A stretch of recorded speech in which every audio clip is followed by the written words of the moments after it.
Moni habari ndi alongo onse muno mu Archdiocese ya Lilongwe tati kuthokozeni kwambiri. Ndithokoze kuyambirira abale athu amene akutitumikira ku radio yathu, radio alinafe. Atsogolera amene ali kutsogolera radio ikomanso ma volunteer onse, staff ogwira ntchito kumeneko. Chifukwa tapeza mwayi tini mwayi woti tsopano tiyambe programu yatsopano imene tikutcha kuti Tiyende Limodzi. Tiyende Limodzi ndi mawu amene kwa ifeyo ku Lilongwe Archdiocese siachilendo. Mawu amenewa ndi amene amatilimbikitsa kwambiri pa nkhani yathu ya Archdiocese yathu. Ngati ineyo episcopi wanu dzina langa ndi Bishop George Desmond Tambala, episcopi wa kuno ku Lilongwe Archdiocese. Komanso ndisanayiwale ndilinso ndi episcopi ena amene timagwira ntchito limodzi, Ambuye Vincent Mwakwawa, amene ambiri mwa inu mukudziwa. Ifeyo maepiscopi anu awiri timakutumikirani muno mu Archdiocese. Ndiye tsopano programu imeneyi ndimafuna kuti tikonzekere bwinobwino ikubwera izikhala nayo kawirikawiri. Programu imene tiziona mutu umene woti Tiyende Limodzi. Kodi madera ati ndi mbali ziti za moyo wathu wa Archdiocese zimene tifuna kuti tiyendera limodzi. Ndiye pali zambiri zimene zikubwera zoti tiziona limodzi. Cholinga chosanthula nkhani zimenezi nchoti tikamaziunika limodzi, ifeyo amu Lilongwe Archdiocese tipeze umodzi wathu. Chifukwa Ambuye Yesu adatisimikiza kuti afuna kuti tiyende limodzi. Archdiocese athu mwachitsanzo ili mkati mwa sinodi imene inachitika ku Roma, anayitanitsa ndi maremu Papa Francisco. Komanso ifeyo kuno kutiso ndi ulendo wathu wa sinodi. Chaka chino tikukhala msonkhano waukulu kwambiri kumene tipange mfundo zoyendetsera Archdiocese yathu. Uso udzakhala mutu umene tifuna kuti tidzagawane kuti kodi ifeyo ngati Archdiocese tagwirizana zotani, tifuna kulowera kuti. Palinso mutu wina umene tine kuti tione bwinobwino. Mutu ni nkhani ya moyo wathu wa masakramenti. Kodi ifeyo moyo wathu wa uzimu kuyenda bwanji? Ansembe athu, asisteri, mabrother, komanso akhristu eni ake tonse ndi mpingo wa masakramenti. Kodi tikamati kutumikirana pa moyo umene kuyenda bwanji? Ndiye pazakhala ndithu kugawana kuti kodi tikuona bwanji. Kodi mbuyo zinali zotani? Masiku ano pali zinthu zochitika zimene zikuchitika zotani? Mwina zina ndi zina timafunsa mafunso kuti kodi tingathe kutani masiku ano. Zimene zitidzaonera limodzi. Umutso ni mutu wina. Palinso mutu wina umenenso udzabwere kutsogolo kuno. Mudziwa kuti ifeyo ngati mpingo timatumikira anthu. Sikuti timadzitumikira tokha. Ndiye timatumikira anthu kudzera masukulu amene ali maphunziro za umoyo, komanso chitukuko cha m'midzi kuwatumikira anthu amene alovutika.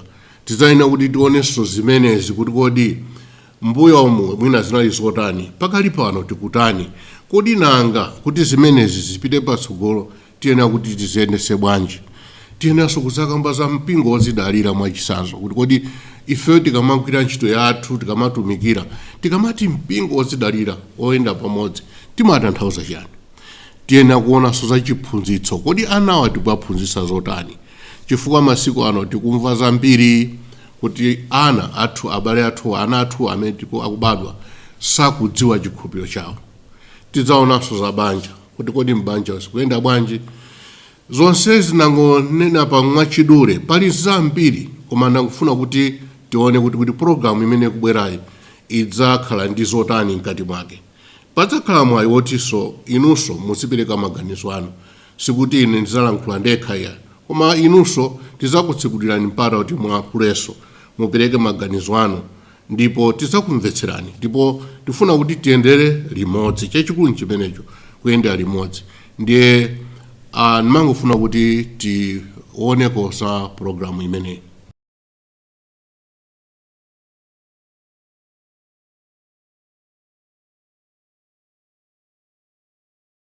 Ndiye tsopano ndimafunanso kuti ndionenso tionjezerepo mutu ina. Tili ndi abale athu ambiri amene sali ku Malawi kuno, ali maiko osiyanasiyana, akhristu athu akatolika, komanso mwina amene amacheza nawo, amene amamvera radio ali nafe. Tingana kuti ndi abwenzi a Lilongwe Archdiocese, koma tikuti akatolika, akhristu achikatolika. Tikufuna kuti programu imeneyi iwafikirenso abale athuwa azitsatira kuti kodi kuno kukuchitika zotani. Nawonso tikudziwa kuti kumene akukhalako ali amasonkhana, tingati kuna ali ndi miphakati yawo titero, amapemphera limodzi, amachita zinthu zawo pamodzi. Abale athu atisayiwale. Ndiye tidzakhala ndi mpata kuti tidzacheze nawo abale athuwa. Alinso ni maganizo ambiri otithandiza kuno. Ifeso zene kuti abale athuwa atithandize kutiunikira zina ndi zina. Ndiye nangofunanso kuti ndiwonjezere paenepo.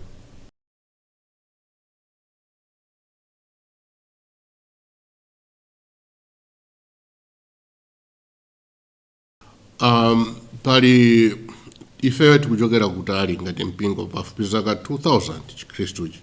Ndiye tili ndi chuma chimene timachula kuti mwachitsanzo masakramentiwa. Chumacho chilipo timadziwa, koma tsopano anthu monga maneneramo tingopereka chitsanzo cha sakramenti ya kulapa. Anthu ambiri zikuona kuti chumachi sakuchilandira, komanso mwina pena mwina kuchikayikira chuma chicha. Ndiye tikuona mwachitsanzo mwachula za sakramenti ya kulapa kuti ambiri sakulandira sakramenti. Maparishi mwathumu ansembeso akudandaula.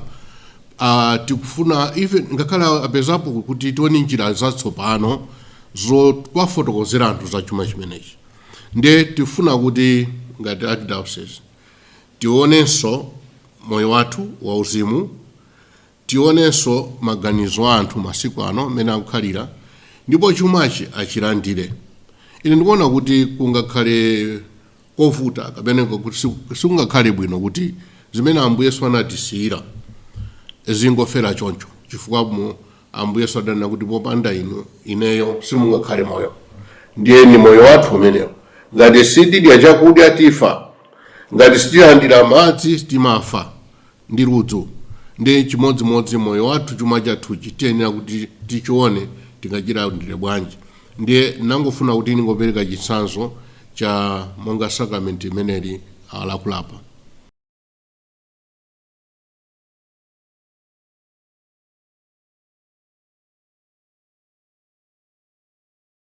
Nitafubwera kuno atandisankha apa pakuti ndikutsogolere tiyendere limodzi kuno ku Lilongwe Archdiocese. Choyambirira nina dzidzimuka kwambiri. Nkhani zimene ndinamva ine zosiyanasiyana zokhudza na achinyamata zina ndidzidzimutsa kwambiri, ndipo kumbali ina ninakhumudwa. Chikuchitika nchani? Maripoti akutuza kuti achinyamata athu ali ndi kufuna kwabwino kwa basi. Achinyamata athu ngakhala akupezeka mchali chimu akumana ndi zambiri. Pali zokhudza na moyo wawo wa tsiku ndi tsiku, zachuma, zauzimu, zosiyanasiyana. Ndiye tinayamba kukonza programu isopano chaka chino chachiwiri imene tayika pamodzi ndondomeko ya programu imeneyi. Ndikati programu ndiye kuti zochitika zosiyana-siyana tikha ndi zosiyana-siyana zimene tizichita. Tifuna kuti mkati mwa programu imeneyi tione za moyo wa mbali zosiyana-siyana za moyo wa achinyamata. Ningopereka chitsanzo mbali zina. Achinyamata athu ali ndi vuto mwachitsanzo kuti akaona moyo wathu masiku ano sakuona mwina tsogolo pa zambiri, kusowa kwa ntchito nayenenako komanso zina ndi zina. Achinyamata athu sakusowa kuti tiyende nawo pa moyo wawo wa nkhawa zawo zosiyana-siyana. Tikumva mwachitsanzo kuti ena akudzipha, ena akumwa mankhwala osokoneza bongo, ndipo zotsatira zake tikuziona kuti sizili bwino. Kodi tingangokhala chete?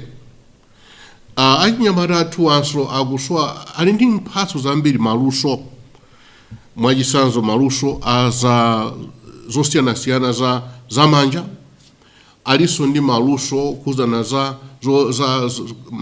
masewera olimbitsa thupi. Mkati mwawo ndi anthu tikuona anthu ali ndi maluso ambiri osiyana-siyana. Tifuna kuti programu imeneyi komanso nsaiwale kukonzekera kutsogolawo mwachitsanzo kwa amene afuna kulowa mbanja. Achinyamata ali ndi nkhawa kuti kodi tsogolawo la banja lidzakhala bwanji, angati kusankha nzawo kuti akhale naye pa banja mwa njira yanji.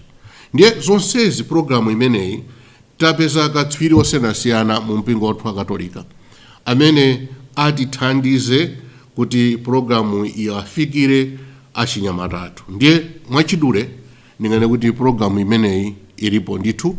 Tiyamba pambuyo pa msonkhano wathu waukulu wa sinodi posachedwapa.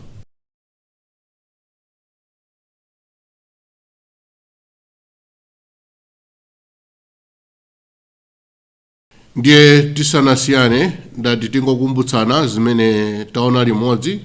Mwachidule tikuyamba programu yathu yatsopano imene tikutcha kuti tiyende limodzi.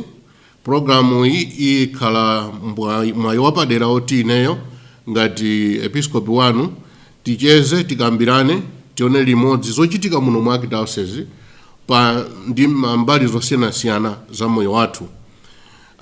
Tifuna kuti kudzera mpulogalamu imeneyi tiyende limodzi monga mfundo imene mutu umenewu ukutuza kuti tiyende limodzi monga Ambuye Yesu ndi ophunzira ake anayendera limodzi, mpingo umayendera limodzi. Zonsezi ndiye chimake cha pulogalamu imeneyi.